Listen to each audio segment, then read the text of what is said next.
Did you know your Nintendo Switch 2 can do this? From boosting screen brightness and fixing stick drift issues for good, these 7 Switch 2 secrets will change how you game. Plus, find out how to fix the fake HDR issues, find out why your old SD cards won't work anymore, and how to remap the useless C button and actually make it do something useful. First, let's start off with probably one of the most important settings, which is disabling automatic brightness. Something I've struggled with on the Switch 2 is trying to play games that have lots of dark scenes and shadows in. For example, Cyberpunk 2077 at nighttime has a lot of stealth missions, and also Hogwarts Legacy has loads of dark elements and parts when you're exploring the castles. And even when the screen is on full brightness, you can hardly see anything. But if you disable something called adaptive brightness, this will actually boost the maximum peak brightness on the display. So if you go into your master settings, then scroll on over to screen brightness, there is this setting here called automatic brightness. You can also access it on the quick shortcut menu when you press the home button and turn it on and off from there.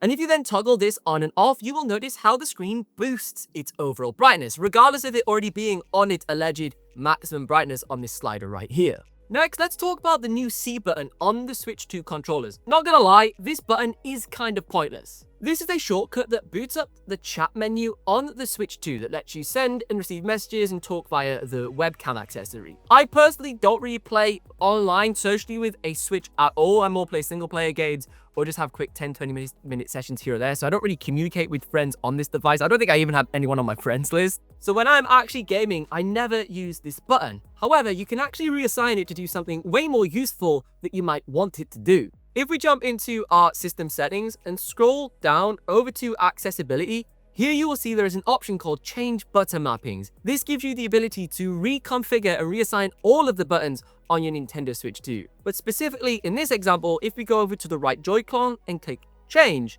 we can actually switch out the C button to do a bunch of different commands that may be a little bit more useful for your particular play style and how you intend to use your Nintendo Switch 2. You can even add this change button mapping parameter to a quick shortcut on the home page. So you can scroll down underneath change button mapping and then enable change button mapping from quick settings. And now when you boot up the quick settings menu by pressing and holding the home button, you will see we now have edit button mappings as a parameter at the bottom of this list. One of the biggest features on the new Switch is of course the display. It's bigger, it's got 120Hz refresh rate, and also now supports HDR. HDR has a lot of advantages when playing games. It makes colors look brighter, more vibrant, and when it is natively supported, it looks incredible. But the problem is, because of all of the backwards compatible games, not all of them are natively supporting HDR. They're actually just SDR games that are having some form of fake HDR enabled to them when the Switch is trying to convert them to be compatible with the new display. This can result in colors not looking very good in old games, very desaturated and grayed out, and kind of a nasty looking experience overall. It actually looks worse on the Switch 2 rather than looking better. And this is because inside of our system settings, if we scroll down to display, you can see we have lots of different settings for our HDR, TV resolution, and also the refresh rate of our display. If we scroll down to the bottom, you'll see there's an option called HDR output. Now, by default, this will be set to always on, which essentially means regardless of if the game actually supports native HDR, it will do some form of color space conversion and create that fake HDR that kind of looks rubbish. So instead, you want to change this to be compatible software only. This now means if you're playing an old game that doesn't use HDR, it will just play in SDR mode and look brilliant and fantastic on the new and bigger and brighter display. And then when HDR is actually a feature, it will automatically turn that on for you because it's compatible. Next, let's talk about stick drift, one of the most common topics when it comes to Nintendo products recently. Of course, the original Switch had a lot of issues when it came to the Joy-Cons, but allegedly these have been fixed with the Joy-Con 2s. And straight out of the box, mine seemed to be working fine. However, some users did report issues at launch. Now, if you are a customer who did have problems, you will have the ability to fix these Joy-Cons yourself, but you do have to manually do this. If you scroll down to controllers and accessories, here there is an option called update controllers. After launch, Nintendo pushed an update to the Switch 2 that did fix some issues with the Joy-Cons. Some people were having charging issues where they were getting dead controllers, so the Joy-Cons would run out of charge, and no matter what they did, they couldn't get it working again. And for some reason, this is not an automatic update. You actually have to do it manually yourself. So you literally go in here and you click update controllers, and it will go ahead and initiate the updating process for both the right and left Joy-Con individually. And then once it's done, it'll say all of your controllers are up to date. Once you've then completed this updating process, you can recalibrate your controllers. Right at the bottom of this screen, there is calibrate control sticks. Here, you can then pull one of the joysticks to the side, which you want to calibrate, and then go ahead and check if it's working correctly and get that center point back where it needs to be. Let me know in the comment section down below if you've had any issues with the Joy-Con 2s. I personally seem to be working great, better than the last generation. Now, something that isn't better than the last generation are the SD cards. Now, just like with the original Switch, we can add a micro SD card at the rear of the console to expand our storage. But unfortunately, the old SD cards don't work at all. You have to have a micro express SD card, which are a little bit more expensive and causes you to have to purchase even more accessories for your new generation. Now, these new micro SD cards work exactly the same as with the Xbox Series S and X. With the Xbox, you have to purchase that Seagate expansion card or the WD Black expansion card that's proprietary